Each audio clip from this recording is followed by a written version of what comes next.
Hello and welcome to another episode of On the Topic. This week I'm insanely monologuing. I'm Alex.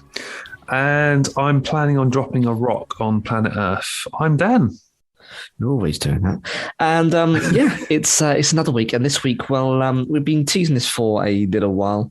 We've finally got around to reviewing our least favourite and our most favourite MCU villains. So we talk about the bad guys this week, because usually we talk about the good guys, don't we, Dan? And we talk about the films and the good bits and the bad bits. But we thought, actually, the baddies are just as well as a talking point as the goodies. So we're going to dedicate this whole episode to all those nefarious bastards out there that want to ruin the day. And actually, there are some really quite interesting ones. And of course, there are some quite rubbish ones. And we'll talk about what our favourites are and what our not so favourites are in just a little bit. Before we get to that, Dan, what have you been up to? Tell us, what have you done since we've last spoken? What have I been up to? Well, I went to Northern Ireland for a long weekend, stayed with some friends, while my other half decided to run a marathon across the Giant's Causeway. Lovely. Very hilly, lovely coastline though. In that time, Alex, this is we were talking about this off air. Learned something gross, but it was equally quite fascinating. So my sick bags at the ready. Yeah. So my friend has got some sheep. Bit of a long story, but he ended up adopting one, and more come along, basically.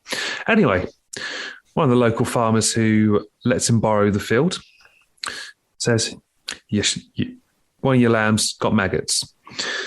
So this is quite gross. So bear with me. What happens is maggots get into the flesh. And this is, I'd say, it's quite gross. You might want to fast forward a few seconds, or not eat that mouthful of your dinner or your lunch if you're listening. But yes, so maggots scrawl their way in to the flesh. And basically, what happens is the maggots will eat the lamb out, inside out. It's disgusting. This probably quite a nasty way to die. But I mean, they would probably die of infection. So after all the fun and games of trying to get the sheep into his front garden, we managed to get it in. And you have to get the sheep down, hold it down, pin it. And you have to really cut the wall back until you find the maggot infestation. So I'm intrigued by this, didn't ask earlier on. Do you shave the whole sheep, or do you kind of see where it's been irritated? Like what gives away the location of these little bastards? Apparently, it is the colour of the skin, so it can go a little bit darker. Oh, right. Okay, so my friend's got like these. He didn't shave it actually this time. He had like a weird sort of pair of scissors. So he cuts it all down to the skin until you sort of find your source of maggots, and then you have to sort of cut back that as much as you can, clear out what you can, and then you get Jay's fluid and iodine mixed together, pour it on, happy days, and that kills the maggots and hopefully the infection as well. And it was a success. So that was fun. And in recent weeks, I caught up with my old bandmates, Catch Me a Comet. Oh, lovely. So we had a little video chat, which was supposed to be for an hour, turned into 2. Did a lot of catching up and talked about other things like what we're doing in our lives, our jobs, mental health, a big one.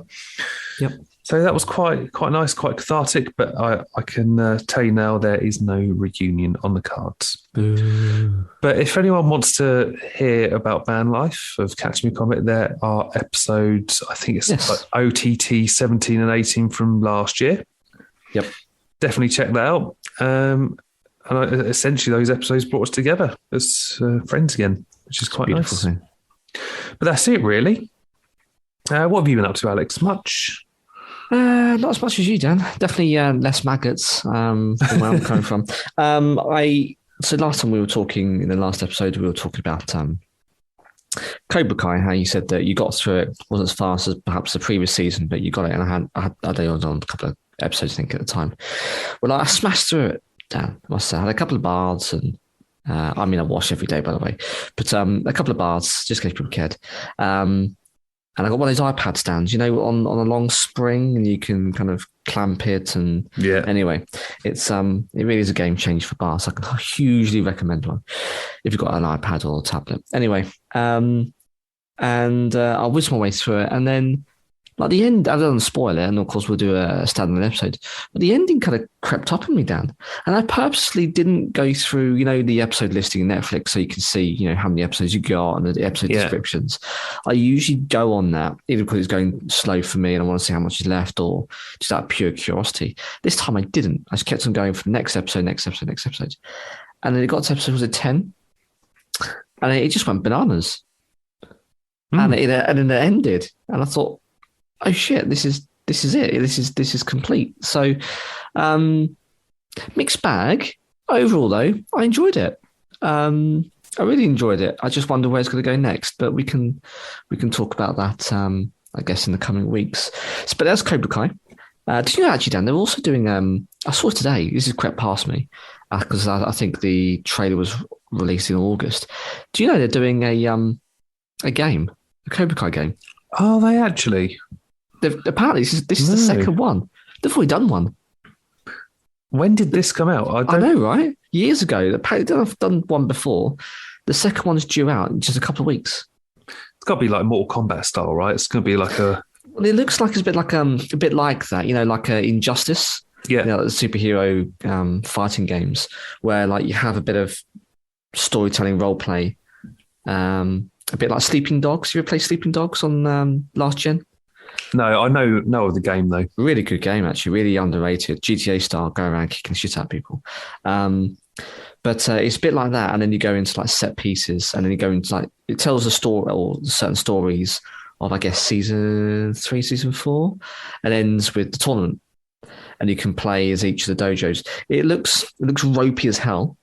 I'm not saying it's one of those polished AAA titles, but I'm slightly intrigued. If it comes out on Game Pass or anything, I might take a look at it because it actually looks just fun. These games these days take themselves too seriously. They undercook it, over promise, and it comes out and everyone's disappointed. Avengers. But with these games, they just go under the radar and everyone goes, actually, you know what? Fine, let's have a bit of fun. I don't need glossy. I don't need 60 frames per second. All this stuff, ray tracing. I just use a good fire map game, and I wonder if this is it. I don't know. So go and have a look, guys, girls, if you're interested. And Dan, I will show you the link if you can't find it. I'm mildly interested because I didn't know it existed, and this is the second one apparently. So we shall see. That's Cobra Kai, and then I've just been working, and then aside from that, I've also been converting to YouTube, Dan. Yes, so we've been talking about this for a while. Yeah, we've talked about this for a while. We've finally done it. So as of today of recording, kind of gives away when we're doing it, but as of today of recording, we've gone live with the first YouTube video, and we're going to do 2 every week. This week's a bit different because we're launching it, right? So we're going to start from OTT number 1. So humble beginnings. So we're not going to do a back catalogue. We may do a couple of throwbacks within YouTube, perhaps of the older stuff. And I'm spitballing. I haven't talked to you, Dan, about this, but we could do that, I guess, because there's some really good episodes, right? The Mandela Effect number 1's in there. We've got Conspiracy Theories 1 in there, I think, as well. Yeah. So we've got some really, and there's other stuff in there, back on the weekly roundup. So it might be that we actually do a couple of old school throwbacks. But yeah, this week we've gone for 1, and then every other week from there, because we've got so many to catch up on, we're going to do 2 a week, and it's going to be a throwback Thursday. So watch out for the socials. Go onto YouTube, search for us. It'll be on there. Just 1 video in a minute. Smash the subscribe button and get that notification bell, and you'll be notified when there's a delicious audio content for you to look on YouTube. So yeah, I'm up, I think about halfway now up on our back catalogue of OTT. So smashing won't be it long before they're all there. Yeah. But you're scrolling away doing all the artwork. So I'm doing the editing and uploading. You're doing the artwork, and between the dream team, we're getting there. So yeah, it's been busy, but it's been good. We need more people. We need a little background team. We need an editor. We need a sound designer. We need it all. So if you're interested, send your application into ontopicpodcast@gmail.com. Sold. I'm already sold. Well, you're already doing it. So we just need to get someone else to do it. But yes, indeed. So that's me. Right, let's roll up our sleeves. Let's start swindling some people out some money and going for New World Order. And let's dive into our favourite and not so favourite MCU villains, Dan. Where do you want to start? Do you want to start with the worst, or do you want to start with the best? Let's start off with the worst, because actually the best villains is a bit of a misnomer, but I think we end on a high, so to speak. Shall I kick us off this week? Yeah, let's do it. Let's do it indeed. So what I'm going to do, Dan, is I'm going to talk through one by one. We'll take it in turns as usual, and I'm going to go through and then through from my worst ones, then the filler, by honorary mentions, and not going into detail, just for who is in between my worst and my best. And obviously then we can take it in turns to the best. Yeah. So I'm going to start on my worst. And this is a little bit of an order, but they do, depending on what mood you get me in, I will chop and change, and I reserve the right to in the future. They're like the films, right? 100%. It's like everyone goes, what's your favourite MCU film? What's your favourite top 10? I know it'll always sort of vary. It'll probably have the same films in it, but it'll always change. 100%. So I'm going to go all the way back to Iron Man 3's Aldrich Killian, Dan. Yeah, he's on my list. Yeah. So if you're not familiar, guys, I mean, you're not missing much in Iron Man 3. It is literally a standalone film. It doesn't tie into really anything apart from some of the post-traumatic stress that Tony goes through post Avengers 1. But that's it. So if you haven't seen it, there's really good set pieces. I think the one of the set pieces where they all jump out the plane and the Iron Man armor rescues them actually won awards for it because it's one continuous actual shot, and actually people did it, which is just a phenomenal set of scenes. But otherwise, that's it. So not really missing much. But if you haven't seen it, so Dr. Aldrich Killian is the guy that I dislike some of the most of the time. Was the founder and CEO of Advanced Idea Mechanics, which we know as AIM. AIM takes on a more kind of Hydra-esque type of feel in the comics. They haven't quite been developed that way in the MCU yet, and they're just like a think tank at this stage. So when Tony Stark refused to join his research, Killian participates in Maya Hansen's development of Extremis, a massive group of extremists, enhanced soldiers under his command. So these people take these concoctions, they inject them, and they become super soldiers, super strong, can breathe fire, they're dragons, which is quite odd. But anyway, they're super soldiers. Now, to mask his illegal activities as terrorist attacks, he adopts the legend of the Ten Rings and an idealized terrorist persona known as the Mandarin, which of course is portrayed by Trevor Slattery, who we obviously see later on in a couple of other films and sideshows. Worst Mandarin ever. Correct. Unaware, of course, that the person he impersonated actually existed, that we see in the Ten Rings, I guess, later on, don't we, Shang-Chi. Now, Killian has also conspired with Vice President Rodriguez in an attempt to take on economic and political control of the US for his own uses. However, after he's kidnapped by both Pepper Potts and President Matthew Ellis, Killian was then confronted by Iron Man, Iron Patriot, and the Iron Legion, who thwarted his plans before Potts kills him with the Mark 9 armor. Now, Dan, that all sounds a bit bonkers, actually, if you say it out loud. And it is, because actually half of that I didn't even remember, because half of it doesn't actually make sense and half of it I don't really care. Yeah. You know, like he tries to take control of America. Does he? And then would he really? And like, I don't get... Anyway, the point I'm making is he's just another bad guy businessman. And I know that's the spin of Iron Man. I know that you've got Obadiah Stane from the first one. And I know you've got... to some extent, Justin Hammer, who was on my list. Of course, he's going to talk about all villains here, but he didn't make my shit list. But he's just another bad guy businessman. And he tells a nice tale of being a bullied person turned bully. So the bullied becomes the bully is probably a better way of describing it. But he doesn't really feel like it's fair end game for him. Like I don't get that because he's been bullied, he's now going to become a bully, and that's just his sole reason for existing and wanting to build this whole kind of, I don't know, tirade, this whole going after the US. Don't get it. And he doesn't really feel like he's got skin in the game for me, Dan. And what I mean by that is at any point, if it doesn't become financially viable, he'll just walk away. But yeah, when I talk about, and this is probably giving a lot away, but you know, you can fast forward and see what I mean in a minute. The others who are really good villains actually have legitimate goals and concerns and they're all in. Yeah. Do you know what I mean? No, it's a fair point. It And is a fair point. Aldrich, apart from wanting to stick two things up at Tony, who, berated him and made him feel small on New Year's Eve in 2000, whatever it was, like, that's all it is. Like, it's just their money. Yeah. That's not, money, is a motivation or motivator for a lot of people for good reason, of course, but is that a good reason to want to have world domination? It just feels a bit Dr. Evil, but it's taken seriously. And I don't get it, Dan. No. I don't get the motivations, and I don't get the execution. So for me, he's top of my shit list. Yeah, no, agreed. He did make my list as well. And do you know what? When I started doing my notes, on paper, it sounds quite good. The moral of Iron Man 3 is basically don't be a dismissive arsehole like pre-shrapnel Tony Stark, which he constantly was. Don't be a dick. And the result of that nature bites years Tony later in the arse. Yeah, years later, you get your comeuppance and you get someone who actually has a bigger stick and they hit you with it. Aldrich Killian goes from this gawky guy with an idea that Tony ignored at the New Year's party to a man literally just creating explosive super soldiers walk around with far too much exposed ankle.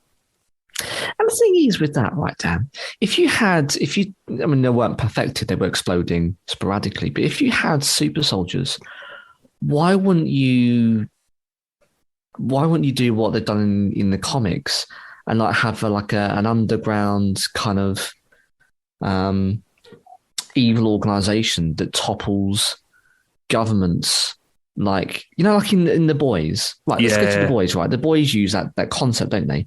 Where apologies guys if I'm spoiling for you for season 2, but effectively in season 2 there's the super terrorists because they've been made by Vought to kind of make America look good or Homeland look good. Why wouldn't you do that? They're kind of like a paramilitary group, but they don't use them. Yeah, I don't get it. That's an awful lot of power, an awful lot of money, and he just doesn't really do anything with them. It just like lots of good ideas, but they're all kind of half baked. Yeah.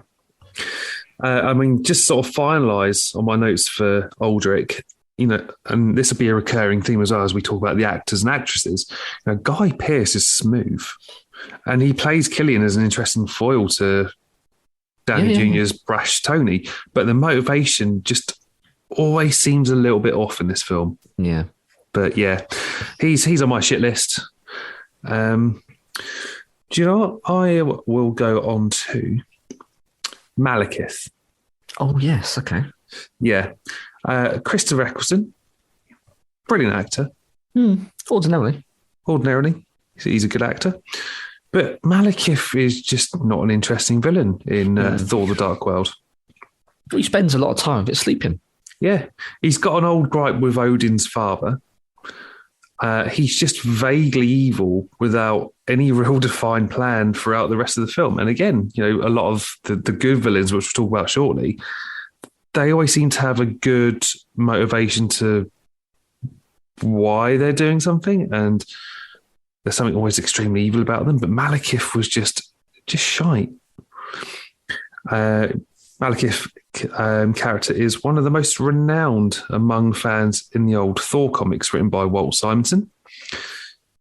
And I've talked about this before, Alex. One of my favourite recent Marvel events was called War of the Realms, written by Jason Aaron. So Jason Aaron started writing Thor, started planting the seeds, and Malekith goes on to creating the war of all 9-10 realms. And it's just fucking bonkers. Like, it's the best comic book arc I've read in recent years. It's fantastic. But in this, the character just doesn't translate to this version of the character I'm describing from the comics onto the big screen. It's just poor. It's so bad. He's a dark elf. That's what they're called, aren't they? Dark elves? Yeah. So they've got pointy ears, look a bit, Harry Potter Gremlin-esque. But you don't really get a kind of really real meaningful backstory. And it just, I don't know. It just seems like, okay, well, here's a baddie and he looks a bit evil, so he is evil. And he's now still got a centuries old grudge and Thor's going to pay. Is that enough? I don't know. Maybe we're spoiled, right? And maybe the end of this will come full circle and say, actually, maybe they're not bad, but we've been spoiled retrospectively with really good villains. But I don't know, another one where you just go, but really?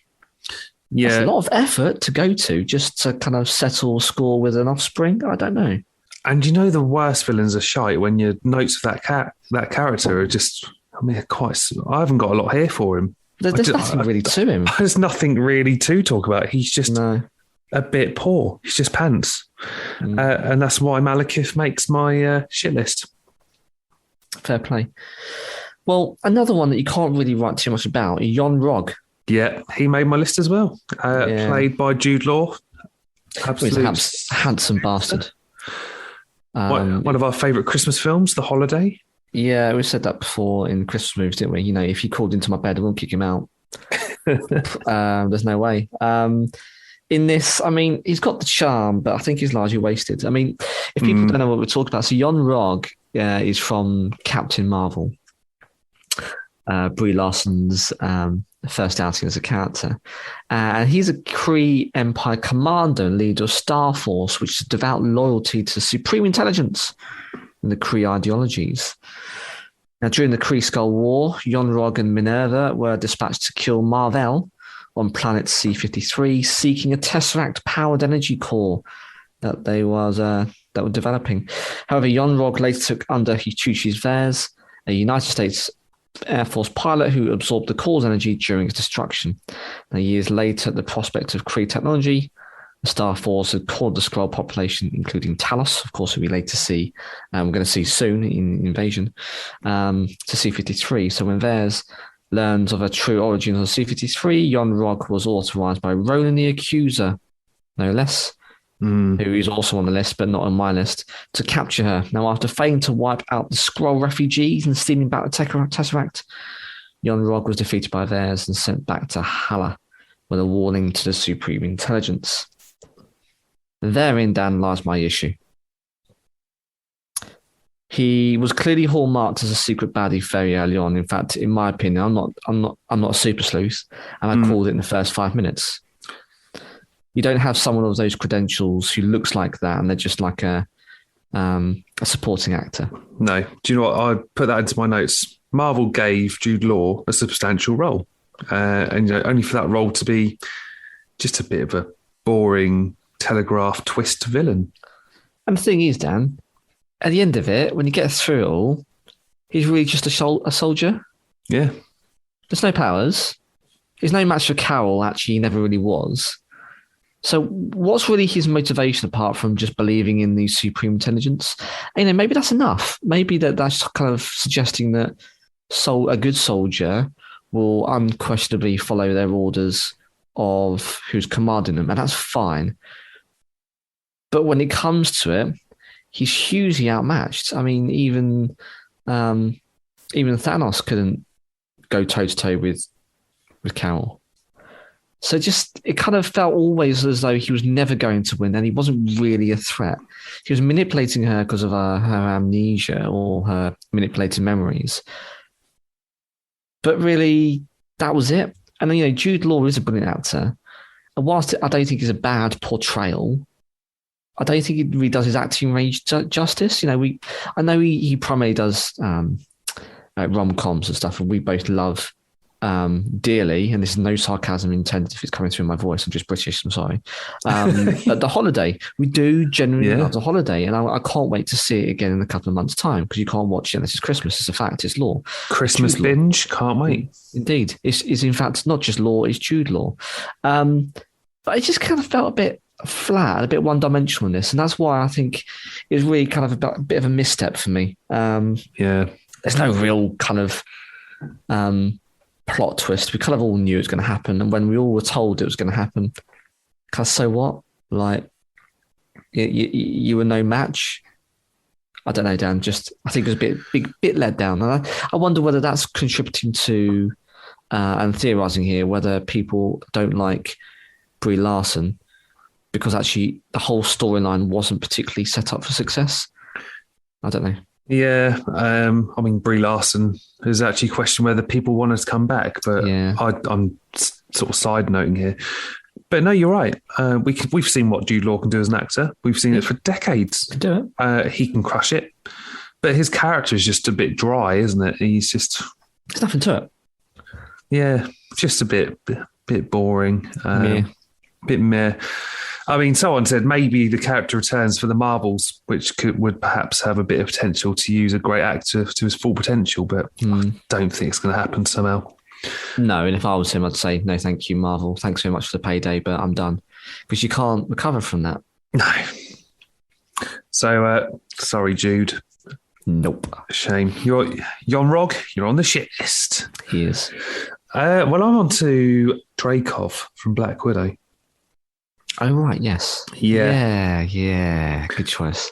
And I think people will sort of understand why we've got the hump with Dreykov if they listen to last year's review of Black Widow. I mean, Black Widow's got its moments, right? That work really well. Florence Pugh's Yelena Belova. Yeah. Dane Delight. David Harbour as the Red Guardian. Chef's kiss. Perfect. And you've got your favourite actress, Alex. Rachel Weisz. Oh, yeah, Rachel, yeah. It was also fantastic. Oh, yeah. Rachel Weisz, yes. So good. See, he's getting excited over there. Yeah. I mean, it's no fault of Ray Winston himself. He's another great actor. Yeah, if he's playing the gangster film. Yeah, but Dreykov, who's the leader of this notorious Red Room, like creating assassins all over the gaff, the Red Room we've heard so much of through the MCU, he's just a snooze. Yeah, there's no real threat here. He's just a guy with glasses and a big computer screen. It's just a bit bad. He's just a bad guy, and there's not much more to him. He made Taskmaster, who was probably one of the more interesting Marvel comic villains, into a secondary weapon without any soul or any purpose. I mean, we could argue that's just poor writing of the film itself. And the movie wanted to focus more on Natasha and her family, which is fine. It just meant we got this kind of meh villain. Yeah. And was he Cockney? Was he Russian? I actually don't know. We'll never know. We'll never know. But Dreykov in the sea, mate, you're shit. No one cares. No one wanted it. No one needed it. Yeah, well, to the point you said, Dan, just thinking, there's all these flashbacks through Ultron and through the Avengers and the rest of it. Natasha's been through so much, and the brutality of her upbringing and the training, and you're like, right, so this guy is kind of the mastermind, really? Like, yeah, that's pretty much it. It's like, oh, it's this guy, and you kind of expect, like a quite a chiseled, no offense to Ray Winston, but a chiseled looking kind of mustache in the darkness kind of baddie, and we just got Ray Winston. I don't know. It's just, I don't think it was the right casting. I don't want to go over our film review, and I will put a link in the description below because I think it's one of the most damning. But yeah, just I don't think it. I wonder whether they got the roster of cast and went, who's good, who haven't we touched yet? Because they've touched a lot of people and they've gone, Ray Winston, let's see if he can do something. And that's kind of as far as their thinking probably got. I don't know. Yeah, it's a good shout. So yeah, he's on the shit list. He is. Well, this one is a bit of a snooze as well. Arishem the Judge. Dan. That doesn't ring any bells. So he must be shit if I don't remember him. That's the problem, Dan. From the Eternals.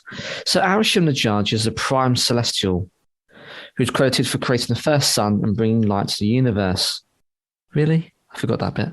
Millions of years ago, Arishem created the deviants in order to aid in the celestial births, but when his creation went rogue, the Judge created a race of Eternals using the World Forge in order to combat the deviants who were interfering in his work.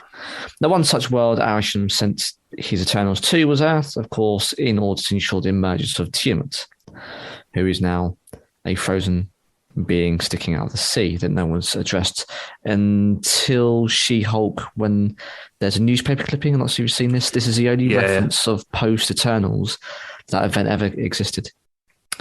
So that's a bit weird. Anyway, Arishem communicated directly to Ajak on Earth, but after her death, he insisted, or instead made contact with Cersei, informing her of the Eternals' true purpose and to ensure the emergence takes place. However, of course, the group continued to become attached to Earth and work to successfully avert the emergence, displeasing Arishem. Now, after they saved the day, Arishem pulls Cersei, Kingo, and Phastos into space in order to study their memories and judge if humanity was worth preserving. I think I've already fallen asleep reading it out now, Dan. that's probably some of the issues I have with this baddie, because it's largely unforgettable, or largely forgettable, should I say, for 2/3 of the film. You see him at the beginning, you see him at the end. Yeah. Do you know what? We'll tie the two together, because I've actually got an Eternals villain, which we'll put in there as well. I've got Crow, and everyone listening's probably gone, who? Yeah, exactly. Much like your choice, Alex. Forgettable. The Eternals is more about establishing a whole new band of characters, a family in many ways, than pitting them against a specific or strong villain. It's 2-3 hours long. I mean, I enjoyed it. As an unpopular opinion, but the villains are actually quite forgettable. Crow, the strongest of their moral foes, the deviants, kind of fits into that role by default. Oh, right, yes. Yeah. Played by Bill Skarsgård. Another tremendous actor from a tremendous family of actors. As Crow, the lead and evolving deviant in Eternals, he does a fine job. There's just not a whole lot to the character. No. He's violent and a monster. And that's about it. That's all you're getting. There are some other characters from the Eternals that we could possibly mention. But outside of Crow, many seem to ride it in that morally ambiguous grey area. And the thing that I found with Arishem, right, is you don't really get a sense of personal interest. Like, you can't really be mad at a computer because really what is only really doing what it was programmed to do. Do you know what I mean? Like, Arishem has his grand plan. Why would he give a shit about Earth? It's so small and it's not really something that you really care about.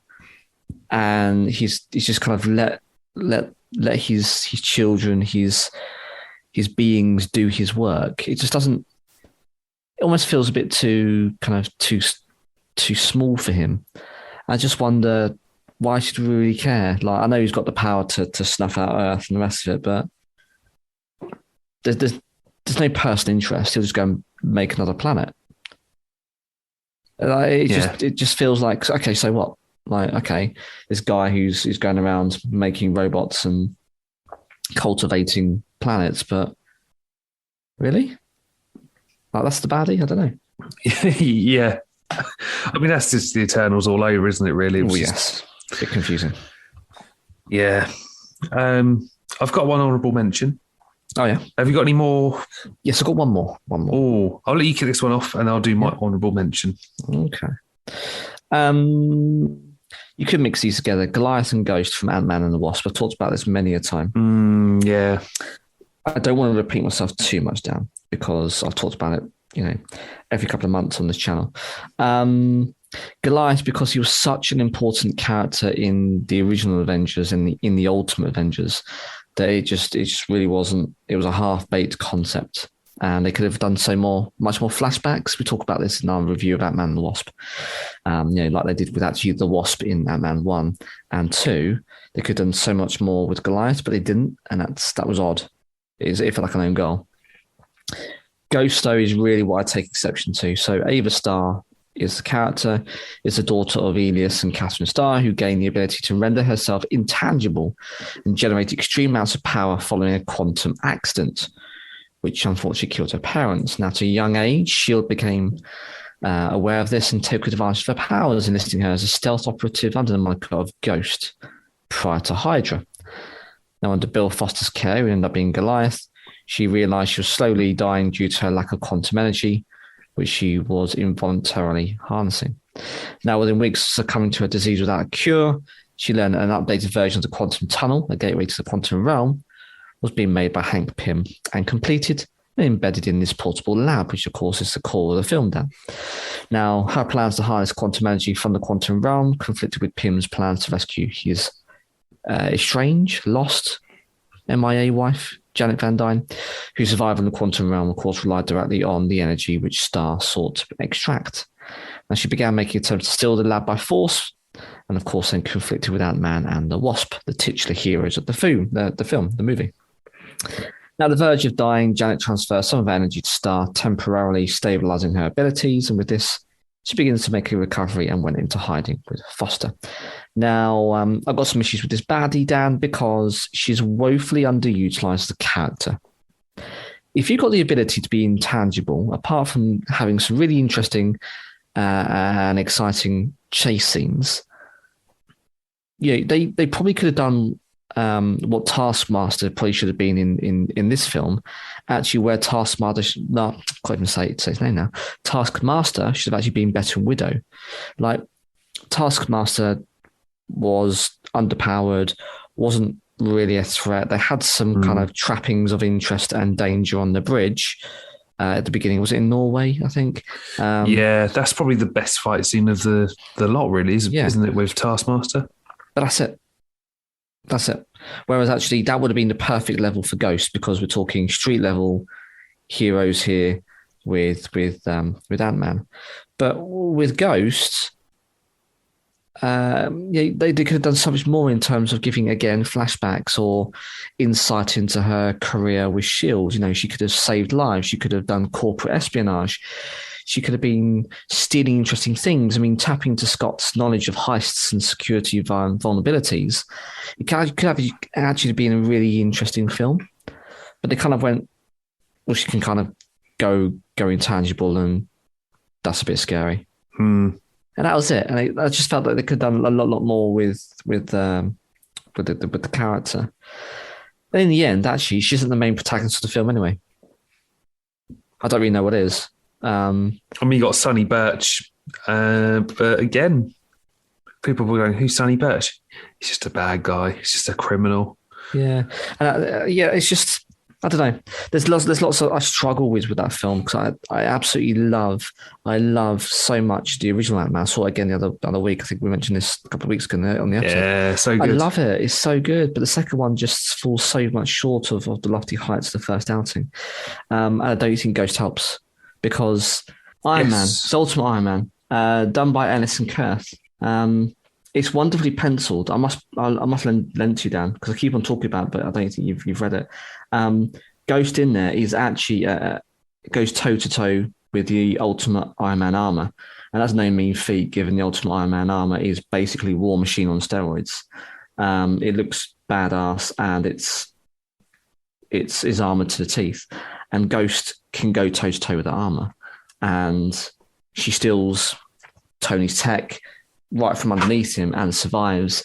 But in this version of the MCU, which I'm not saying has to be the same, but it's nowhere close to the danger or the trickiness. In the comics, Ghost is almost like a black cat, so Spider-Man. Yeah, like a sexy, a bit tricky, troublesome thorn in the hero's side. In this, she's got a real world kind of issue where she's unwell, and she wants to get to the quantum realm and use the portal and the generator. And I get the need and how that conflicts with what Pym's doing, but ultimately you're like, okay, fine. I don't know, bit meh, bit flat for me. Yeah. I think we did a review on Ant-Man and the Wasp, if I recall, way back when. Yeah. Christ, when would that have been? 2018? Been a while ago. Been on the weekly roundup, wasn't it? Yeah, it's a long time ago.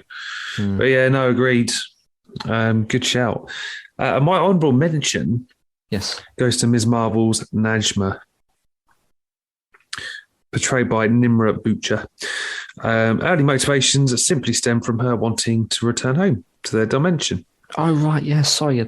Again, I was like, who? Yeah, no, exactly. Some of the worst are probably the least, the most forgotten.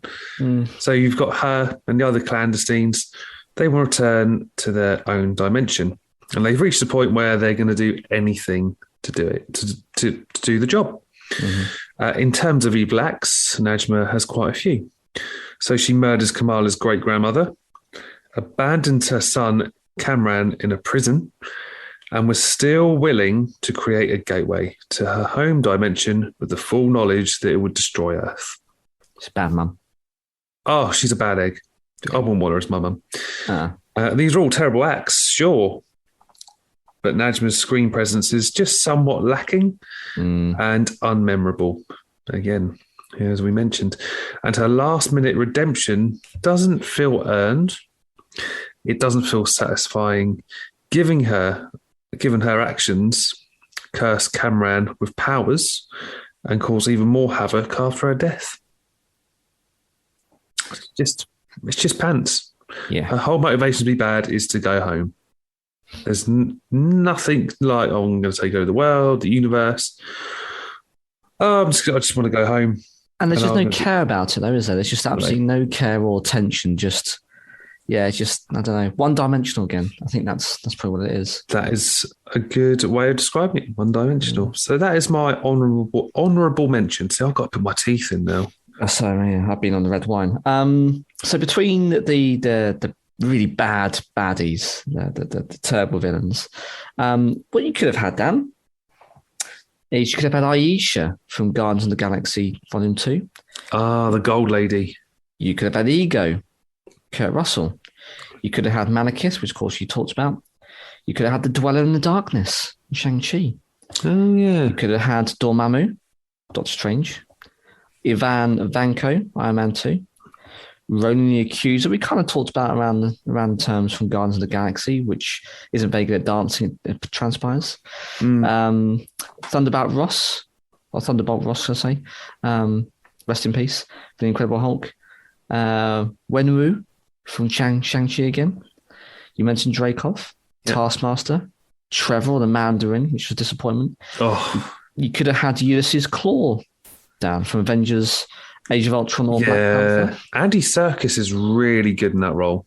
I'm just going to throw that out. I think Ulysses Claw was just short-lived, which is a shame because he could have loved Andy Serkis. Yeah, and he could have been like, more of an underground kind of emerging street-level baddie. I don't know.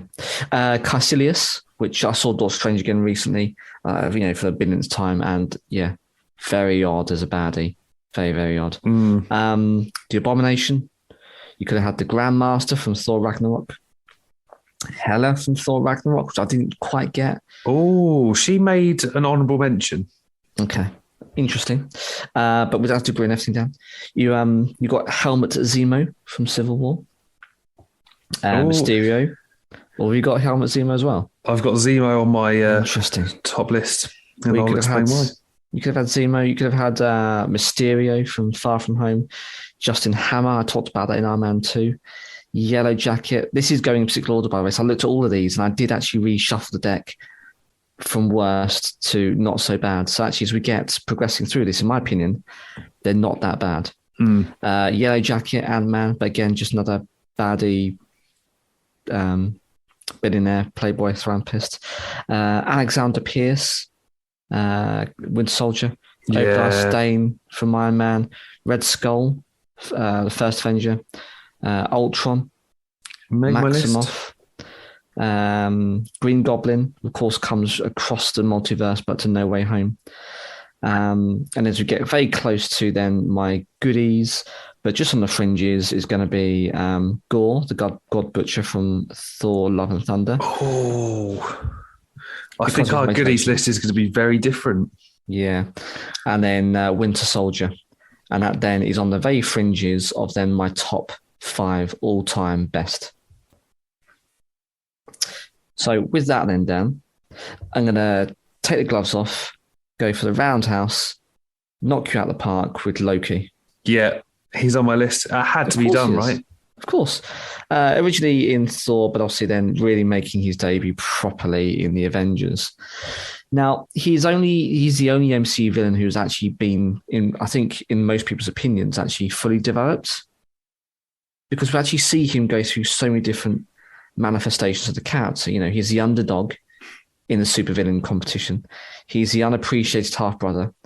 He's the misunderstood but oddly relatable sibling, the secret family man, and the individual who's looking to redefine himself in the new world. We actually see him go through this in six different iterations. And, you know, he has got a sad tale of familial angst. He's almost, you know, as sympathetic. Now, with Tom Hiddleston, he gives Loki like a slippery, smirky charisma that, of course, is very difficult to resist. As we know, you love him, and so do I. And, of course, he has some fantastic faux Shakespearean monologues. And I just think he's enjoyable as a baddie, and he explains it so well. He's unlike me today, apparently. He's very well articulated. So never once do you question Loki's motivations, or you're not quite sure where he's coming from. You know that he may be tricking the heroes, but you always know where you stand with him. And of course, Hiddleston is the perfect casting, right? Agreed. Definitely agree with that. I've actually put in my notes, you could argue that Loki veers closer to anti-hero and away from villain. In his latter appearances, you know, particularly in Thor Ragnarok, Infinity War, and the Loki series, although he does that redemption very quickly. Because again, we're getting a past Loki who sort of sees it all for the very first time and goes, oh shit. I can understand why I'm a good person now. Yeah. This is a villain who's actually sort of wonderful, joyful, and Paul Bettany described it as delicious in his scheming, and that even in all his villainy, that he is really so evil in the early days. Yes. You know, you can't help. Look, you said it yourself. You cannot help but love him. This is the man that killed Coulson. And he almost killed a random guy who stood up to him in, where was it, Germany? Yes. Yeah, who refused to kneel. And I wonder whether you look at him with pity, Dan, because you know where he's come from. You know that he's been outed by his family and he was the rightful heir, or he wasn't, etc., etc. But he starts off in the Avengers as the downtrodden kind of henchman, doesn't he? Because he's not... while he's been betrothed, that's not the wrong word to use, but whilst he's been told that he's going to inherit the Earth after the bidding of Thanos, but he's not actually pulling any of the strings. He's just a henchman. Do you know what I mean? Like you look at him and go, yeah, you're not really in this. You're not in control of this. You're not the architect of this big invasion of Earth in New York.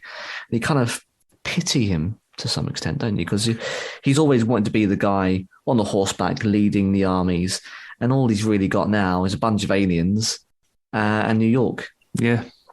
It's a far cry from what he should really be doing, but his brother's doing it with an axe or with a hammer across the 9 realms. You also can't help as well. You're on board and you're laughing with him when he's ripping out one-liners, or when he's standing up and cheering when the Hulk smashes Thor to bits in Ragnarok. And again, that's down to Tom Hiddleston as an actor. And you have to commend him for his excellence and consistency in playing the character for so many years. Yeah. And you know what? Back in 2012, sure, I didn't ask for it. I didn't ask for a Loki series, but we got it, and it's bloody good. Yeah, it's phenomenal. I'll tell you what, one of my favourite moments with Loki was in Ragnarok, where they've got him chained up to the chair and Bruce walks in. Oh, yeah. And Bruce says to him, so what are you up to these days? He's like, it varies from time to time. And, maybe this is just Mark Ruffalo just, doing his thing as an actor, but it's the face. It's just funny, but he looks terrified. I think that scene was ad-libbed, actually. I think they didn't actually script that. I think it was all done on the fly, and it worked so well, didn't it? But yeah, all of the tones are hit by Hiddleston. there's nothing that falls flat. Even, in the Dark World, Jesus, that film, in the dying moments where he fakes his own death, you're like, it's still good. He still puts in a really solid performance in spite of poor writing, in spite of mediocre, lackluster villains. And he's the shining star of it all alongside Hemsworth. He's phenomenal. I'm just umming with Pepsi in my mouth. Lovely. No red wine here tonight. But do you know what? You mentioned that whole list and in between, and a lot of them actually appear on my list as some of my favourite villains. All right, go on. I'll kick it off with, let's go with the actor, Gore the God Butcher. Yeah. I mean, I'll try not to sort of go into it too much because we did the Love and Thunder review and we talk a lot about Gareth Bale. Jesus, he's talking about football now. Christian Bale. And, when Bale's on screen as Gore, with his skin powder white, he's scarred all over the place. His eyes sometimes just lighting all sorts of different colours, glowing in the dark. Everything just seems to stop. And he just delivers lines like the words are bleeding from his mouth. Ooh. And like most of the best villains on this list, his motivations aren't half bad. No. I mean, sure, he goes about it the wrong way. Don't get me wrong. But not the worst reasoning we've ever heard. He's been let down by the gods. His daughter's died. And when, he gets thrown about, I can't remember the god's name now, picks him up and the old necro sword calls him and he just shoves the sword up through his head. It's quite disturbing. Yeah, it's raw. And as you say, Dan, he's got skin in the game. He's got motivation. He's not picking off randos, right? He's not going down to earth and abducting people or killing them. He's going after specifically for gods. There is motivation. There is rules to his nefarious ways. And again, someone that I think you end up pitying, don't you? You pity in the first 2 minutes of the film, for crying out loud. But I never looked at him and went, yeah, he's evil. We just look at him and go, he's just misunderstood and he's probably chosen the wrong way of doing it. And I think I did struggle. He's very good, and that's why he's not too far off, just on the fringes of my list. But that's why, because you can't challenge the logic for why he's doing it, right? No. And I mean, let's be real. It's Christian Bale. It is. He was never not going to be good in a role like this. Okay. And you know what? Some of the best actors do bad really well. Sort of going off topic, but staying on topic, you've got Chris Evans as Captain America, was quite righteous. Good guy. You've got him in films like The Grey Man or Knives Out. Oh, Knives Out. He plays the arsehole so bloody well. Yeah, absolute blinder. So yeah, Gore the God Butcher, he made my list of some of the good villains in the MCU. Perfect. Well, I'm going to go back to Spider-Man Homecoming then. Oi. The Vulture. Yeah, good shout. Bit of Michael Keaton. Can't go wrong. Now, just to jog people's memories, Vulture is basically a normal dude grappling the fact that he lives in a superpowered world. But unlike our heroes, Adrian Toomes isn't inspired by example to become one of the good guys. He channels the rage into a successful black market enterprise selling alien weaponry post-Avengers, which is genius.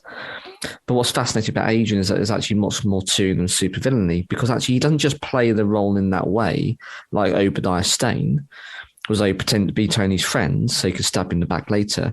No, actually, Adrian really is a family man. And he really is an illegal arms dealer.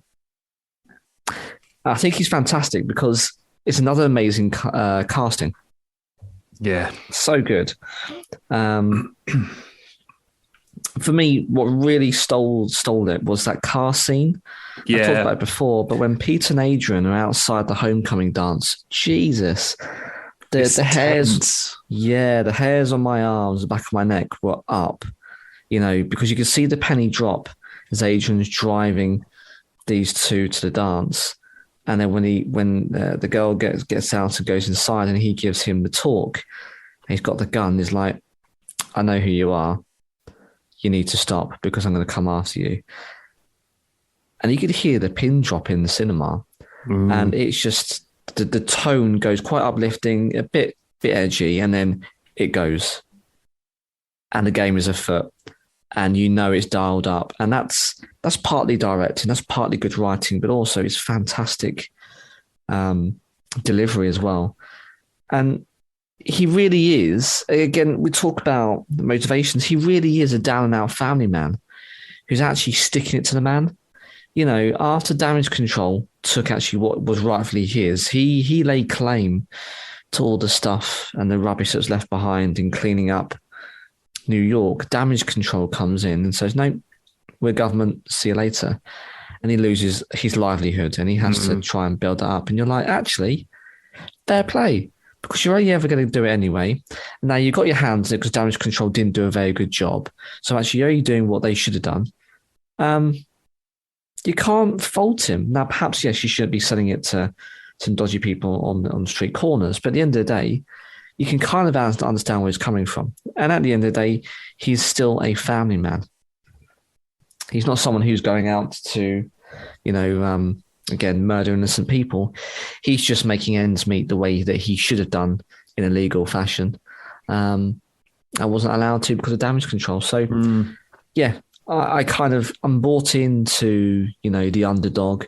I'm bought into the character, and I'm bought into what is a fantastic baddie anyway. I think he was pitch perfect, tonally great vision of MCU's Vulture, and I'm all for it. So Spider-Man Homecoming's main villain for me, Dan. One of the interesting things I found about that film as well is when he goes to prison, he doesn't ever give up Spider-Man's identity. No.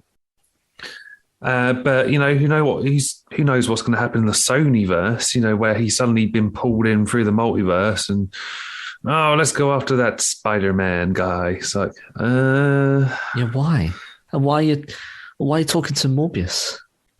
Of all people, like, how do you know who he is? Yeah, come on. It's an crowbarred. That is a bum note. But if you take that aside, that's Sony. That's Amy Pascal. What she does, she isn't talking to Feige about it. So be it on her head. But MCU, I'm all for it. Getting to see Sony, getting to see Amy. See you later. See you later. Next one for me is Helmut Zemo. I do genuinely think he's quite a remarkable character. He's not a robot. No. He's not an alien. Well, we don't know that yet. He could be a Skrull. That is true. That is very true. You know what? He's not even a super soldier. He's just a normal guy. Like me and you, like our listener. He's a nobility, isn't he? He's a member of the nobility. But yes, he's just a non-powered individual. He's motivated and he's a master planner. Yes. Zemo has, other than maybe arguably Thanos, and now I've tried to challenge myself to not mention Thanos, and I have no doubt we'll talk about him shortly. He has the best plan of any villain in any MCU film, and that's probably why he succeeds. His greatest ability really is self-awareness. He knows himself that he can't take the Avengers down on his own, but that they can hurt one another. Yes. He's cunning, he's scheming, and unscrupulous. And Daniel Brawl, and I'm so glad they brought him back for Falcon and the Winter Soldier, because I just think he's a phenomenal actor. Yeah, it's good. He plays these perfect Machiavellian orchestrations perfectly. He turns Tony and Steve against each other. They scrap it out, and then by the end of that film, the Avengers are no more. Until maybe, well, not even Infinity War. You could No. argue Endgame. Yeah, you're right. He does actually what anyone else couldn't do. And I agree with Falcon and Winter Soldier. You know, that really gave him depth. And actually, by the end of it, I certainly liked him. I think you did too. I was actually rooting for him at one point. Yeah, there's a brilliant moment. I mean, maybe not quite the same character. You know, he's had a bit of time to, you know, I did sort of second guess maybe what his motivations were in this film, but actually he does play the good guy or maybe anti-hero quite well. Yeah. And I'm surprised whether he will appear or not. He's going to be in Thunderbolts. Yeah. Very strange decision. I thought he'd probably fit in there quite well with, you know, Bucky Barnes. And he tends to be the leader in the comics, so it's a bit strange. But then the MCU tend to make reference. Perhaps he's going to be the baddie. He is on the raft at the moment. Yeah. Perhaps they turn tables. I don't know, but yeah, he's a great portrayal of the character. There's no doubt about that. So yeah, that's why I chose Zemo. He basically succeeded with his own plan, and you know, knowing that he couldn't do it himself, he turned everyone against each other. And I think that's pretty fantastic. That's probably the best thing about that film, because otherwise, Civil War just feels like an Avengers 2.5. It's not really a Captain America film, but it's not. That's my next one. Okay, so I'm going to. It's widely celebrating. We're due to see a second one very soon. Black Panther's Eric Killmonger. Yeah, had to be mentioned, right? He's on my list. Yeah. Now, Eric is everything that T'Challa isn't. So he's vengeful, embittered, and deeply isolated. Now, his methods might be villainous, but his message is, of course, compelling. So growing up in Oakland, which is a far from the promise of Wakanda, he mourns generations of injustice Black people have experienced around the world, seething with envy at T'Challa and his supposedly charmed life. And of course, we continue to see Killmonger's pain stay with us long after the credits roll. Now, I think that he's a fantastic baddie because, again, commonality here, Michael B. Jordan's a fantastic actor. And actually, he plays the arrogance of his cousin, who's seen the real world incredibly well. And I think this is equally as fantastic writing as it is about the execution, but you can see that he is actually a product of chance and that he had it played out in a different way. And he would have legitimately been king, and actually he's entitled to challenge the injustice of his upbringing. Because T'Challa and the rest of the royal family really don't know the injustice of the world. And he shows them just how much this upsets him, because he has seen, you know, the Black Lives Matter movement as it is now, but the injustice of the Black communities across the world, actually. I was going to say the Western world, but it's actually not the case. It's across the whole world. And T'Challa never had that. He had the silver spoon in his mouth in the wonderfully hidden, perfect envision of Black society. And Killmonger never has that. And he feels legitimately hard done by, and I can actually understand why he would be. He believes that he can rule Wakanda because actually he's been through that journey and knows how bad it could be, as opposed to T'Challa that actually has got some rose-tinted glasses. And I think that's why he's my second best. Because even though he is, yes, okay, this sounds terrible saying it out loud on air, on recording, he is killing innocent people. You can see that he's got, again, very much like Zemo, a plan. He's a plan to get to the throne at Wakanda. He uses people to get there. He's a very good tactician.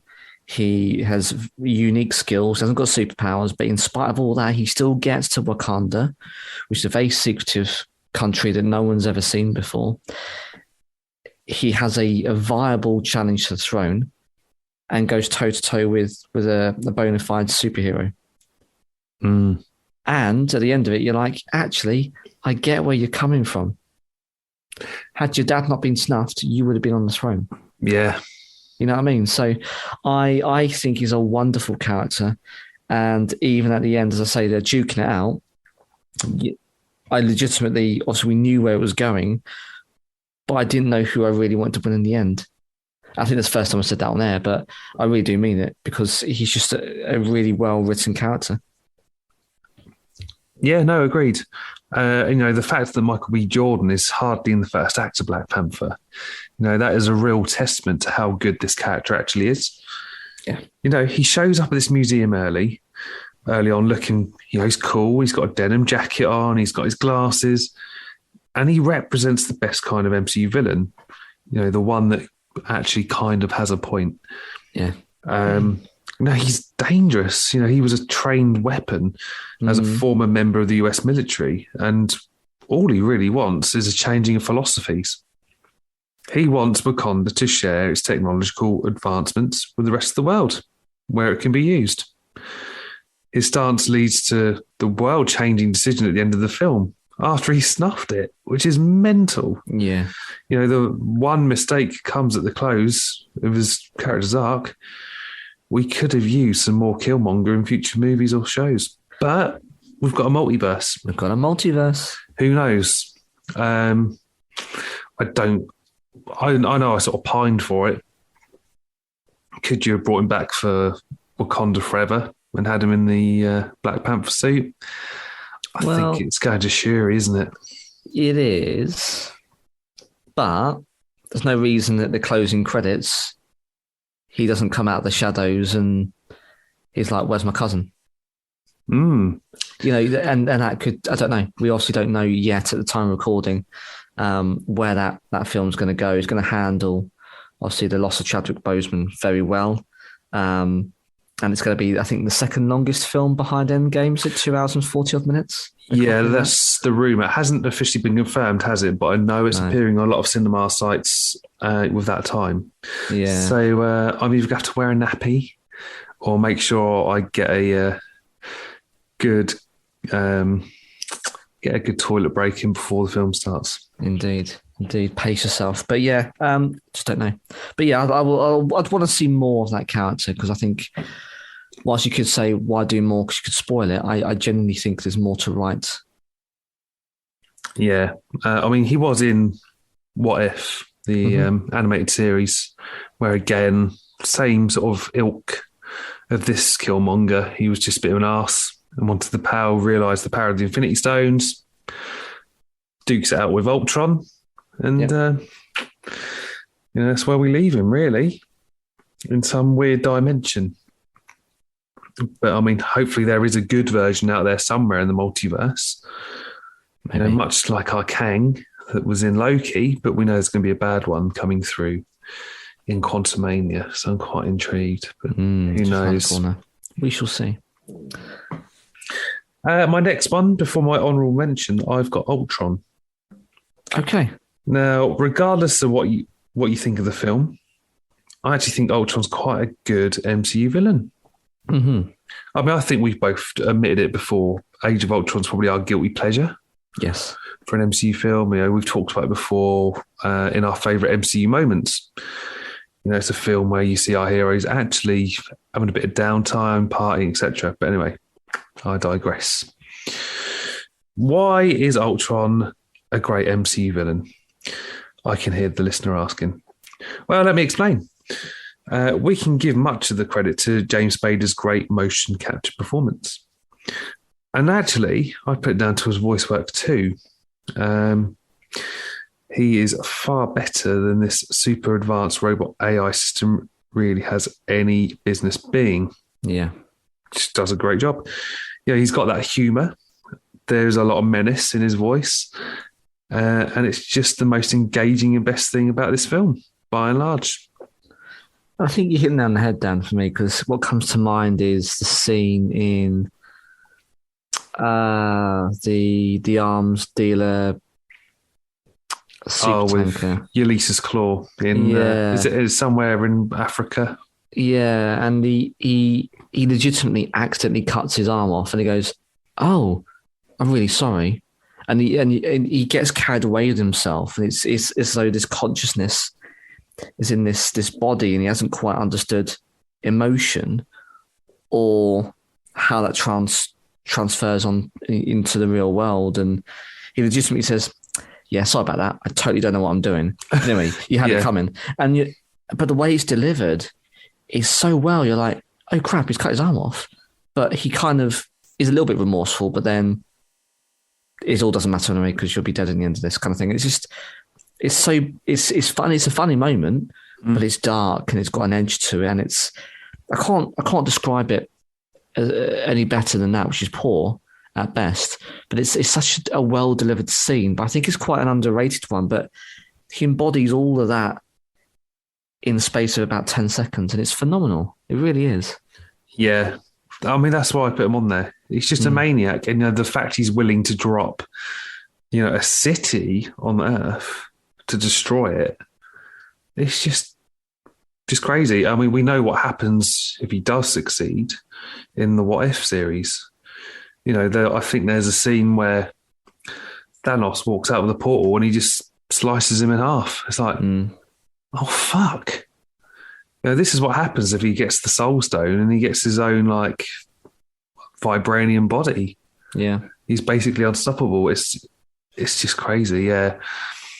Credits James Spader, really, because his delivery of the character is phenomenal. Yeah, it is. But, I've sort of kept it short and simple. As you mentioned, he's sort of in the middle of your list. Probably say somewhere sort of below, just sort of between the two of really good and, that sort of medium. Have you got any more, Alex? I've got one more, but it's an obvious one. I've let you down, Dan. It is Thanos. Of course. But it's just to reiterate that Josh Brolin is the perfect casting. You can understand why he's done it. And to some extent, actually understand why he did what he did. What he's done at the beginning of Endgame, he actually gives up his life to live out the rest of his days as a farmer. He doesn't go on to terrorize the rest of the remaining universe, right? So any other poorly written or poorly understood baddie would continue to, I don't know, take over planets and enslave them or do this, do that. But he's done. Yeah. He's legitimately done.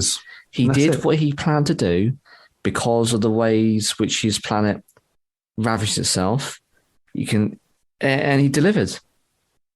He doesn't need to do anything else because he doesn't want to, because actually that wasn't the plan. Yes, his actions were terrible, but inherently you can kind of see where they were coming from. And actually, it just goes to show that when he did what he needed to, that's it. He nearly kills himself doing it as well, twice. Yeah. He has that conviction to actually see it out. He truly believes, and this is what I'm saying, I guess, all the way through this episode, Dan, is every single well-written, thought-out baddie and character really has a motivation, skin in the game. And when they're done, they're done. They're not bad because, it's comedic or nefarious means or poor writing. They do it because there is an actual motivation. So when they're close to getting what they wanted or they achieve it, they lay their arms down, they're done. Yeah. I don't want to kill people. I just want to make sure that the universe doesn't suffer what Titan did. So why would he continue his rampage? He doesn't. I mean, you could say the same for Zemo, actually. He was ready to basically kill himself at the end of the film, but Black Panther stops him. But yeah, no, that's a fair point. And I think the path that he was set on really wasn't his fault in the end. I'm not forgiving what he did. It was horrific, of course, across the whole universe, but you can kind of see where it's coming from. So again, yeah, I've disappointed Dan. I have chosen the obvious, but I think he's expertly written. And really, when you start peeling away the Obsidian Order and everything else around him, and Gamora and the rest of it, you just think, actually, there are means to an end. And once he's delivered, there's surplus to requirements. He was always only ever going to go and lay down his armor and chill out watching the sunset. Yeah, no, definitely. And you don't write 10 years of films to build it up to be a piss poor villain. No. Because I think that would have really spoiled it. If he continued to, be on the throne, directing hordes of aliens that he'd ravaged and taken control of and taken advantage of because half their population is missing, you'd be like, yeah, but But then why? Because he didn't want to be in control of the universe. Quite the opposite. He wanted to make it simple.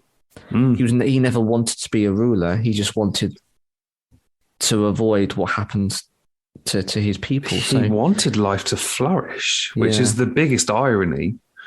When we say you look at some of the villains, they just want to snuff people off. Yeah, because they are murderers. They are killers. They have that hatred. They have that urge. But his is clinical. You got to do this, and therefore this is the way to do it. And when I do it, I'm done.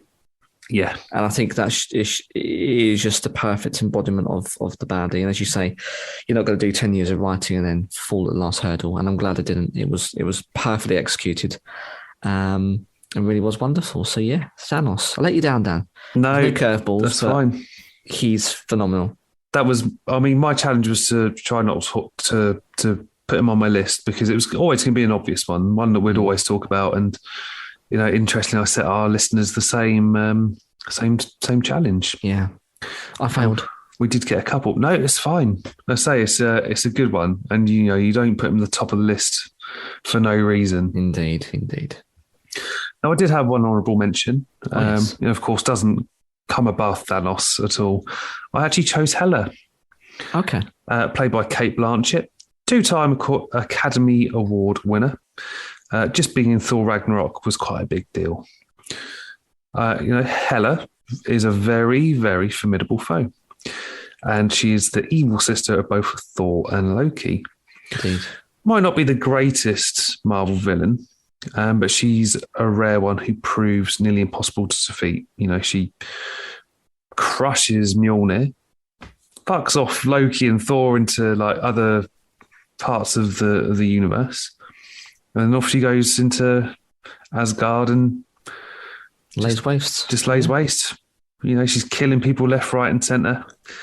It's quite brutal, really. And Thor Ragnarok is probably one of the best MCU films out there, in my opinion. Yeah. We've talked about Love and Thunder, and maybe it's tried to live off of that success. It doesn't. But we've talked about that. And it allows heroes such as Thor, Valkyrie and the Hulk, etc. to have a bit of fun. And this villain just seems to fit that quite nicely. Yeah.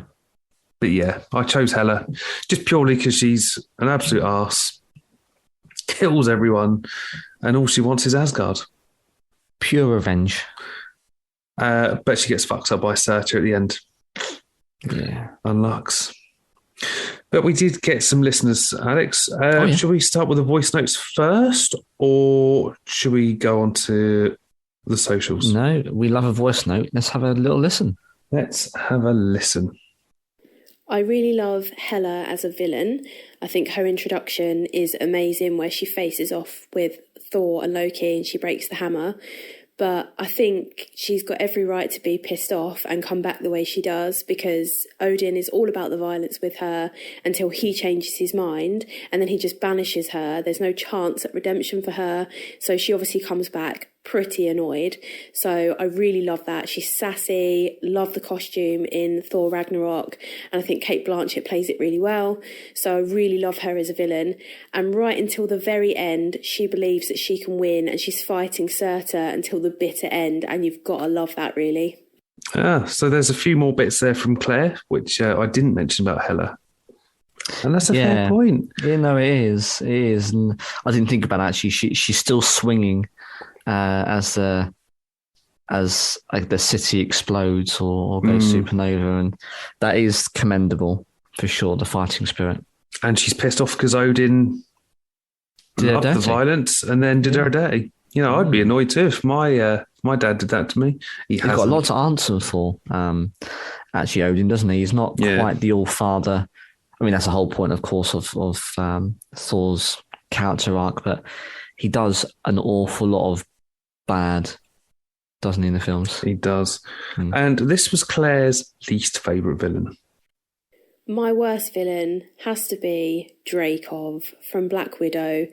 They just picked the wrong actor. I couldn't tell whether he was Cockney or Russian or whatever. It was just a weird mix of accents, and he didn't give me that villain vibe. And I do think it is down to the actor, that they could have picked someone better to play him, because he was just a rubbish villain. There we go. It's fair. Yes, we talked about Ray Winston. The only thing I'd say is, though, I don't know who could actually make that villain interesting. I think it's just a mix of poor casting, poor delivery, but actually the writing just was lackluster. Yeah. So some good choices there from Claire. Over to Twitter, we've got a couple of messages.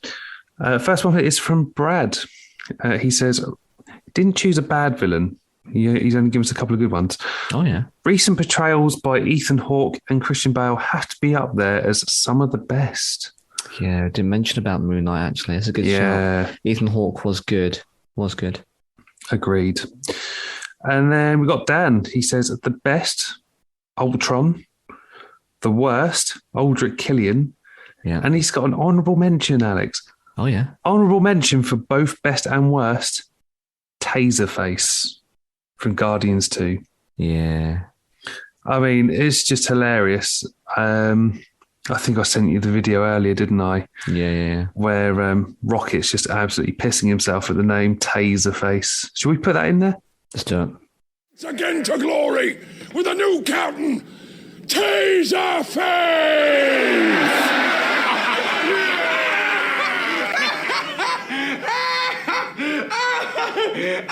I'm sorry. Your name is... It's Taserface? That's right. Do you shoot tasers out of your face? It's metaphorical!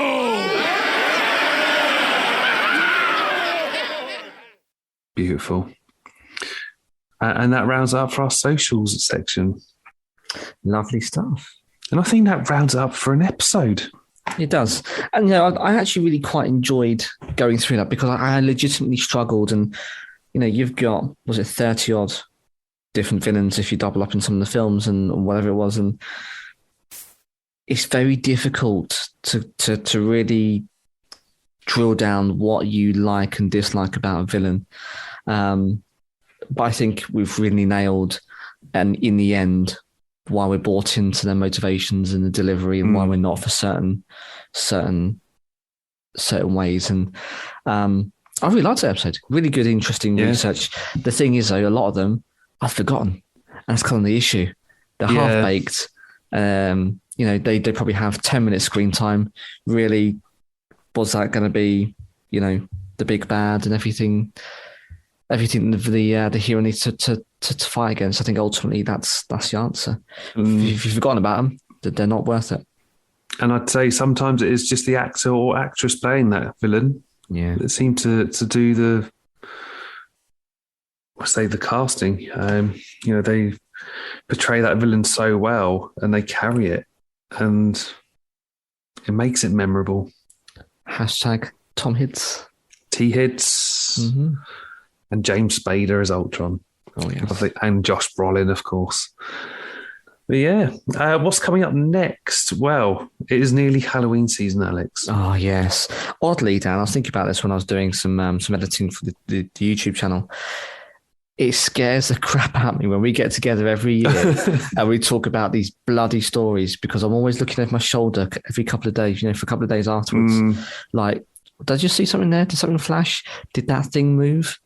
It's because we keep on sharing these bloody scary stories, but they're really good fun. And the last couple of years, I've really enjoyed it. So I'm looking forward to this year quite a lot. Really am. Yeah. So I'm already sort of planning ahead on that one. So go check if you're a fan of paranormal experiences. I would absolutely say check out Volume 1, where we talk about some of our personal experiences. Mm-hmm. And last year, we took you on a journey around the UK to some of the most haunted locations and some of the ghosts that haunt there. Going local this year, I think there's a lot of history in Portsmouth. There are some wonderful haunted locations here. And, hopefully, if you're looking to do some paranormal investigations in the new year and you want to come down our way, there'll be some good locations for you to check out. Oh, well. What else? There will probably be a review of Cobra Kai season 5 at some point. I'll be lining up some socials once we figure out where we're going with that, and probably She-Hulk, which we've both actually admitted to enjoying off air this year. Yeah, I'll commit to on air. Yeah, this week unexpectedly. I love Tim Roth in this episode. I just thought he's fantastic. But yeah, plenty to look forward to. And if you want to get in touch, we are on Facebook, Twitter, Instagram, and TikTok. Still have no idea what I'm doing on TikTok. It is at On The Topic Pod. And we are on Gmail, which is On The Topic Podcast at gmail.com. And Alex, what have we got for WordPress and YouTube? Yes, WordPress, our website, ontopicpodcast.wordpress.com, all lowercase, on one word. Go on there, have a look. We've got ugly mugs, our bios. You can click on our affiliate content website, which is morbid and mundane, some lovely t-shirts and garments if you want to have a look. We fully support Joey. He's done the channel art, but he's got some wonderful garments. Go take a look and give him some love. But also, you've got every single episode that we've got from our back catalogue. So if you don't have a podcast player of preference, you can stream it straight from our WordPress there. There's also a newsletter, so you can subscribe and be the first to know when the episode comes out. We've also, as of today, as of the recording, gone onto YouTube. So does that make us YouTubers now, Dan? I don't know. I'm not sure if that's a good or bad thing.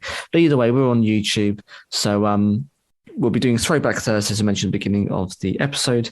Go give it a listen back at our humble beginnings, number 1. And every week we'll release 2 more. And eventually we'll catch up.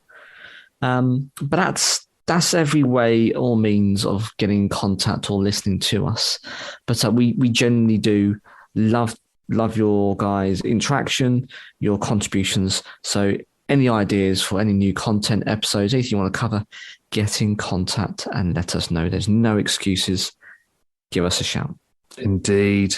And we're coming up to Christmas. So if you've got any ideas for a Christmas episode, let us know, because wow, what have we done the last couple of years, Alex? We did our favourite Christmas movies back in 2020. Mm-hmm. That was a phenomenal episode. Yeah, really good. And last year we reviewed Die Hard and did some of the behind-the-scenes stuff. Because it's a Christmas film, obviously. It is. Don't even argue with us. Come at us, and we'll put you in the sea.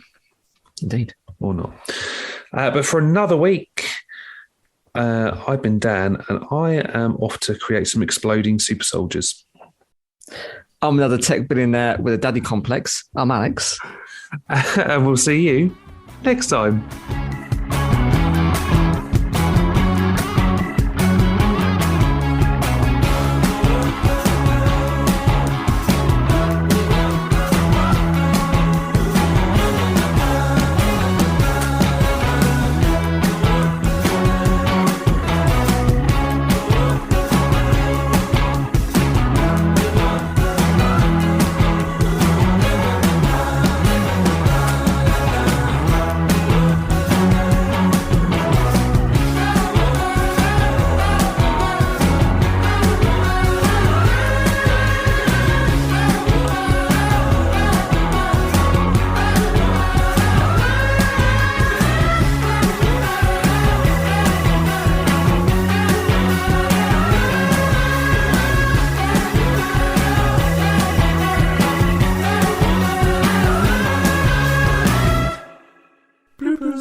I'm looking behind me. 2 secs. Crap. He's trashing the gaff, ladies and gents. I am. Armour Wars. Bloopers. And I'm another tech billionaire with a daddy complex. I'm Alex. And we'll see you. Beautiful.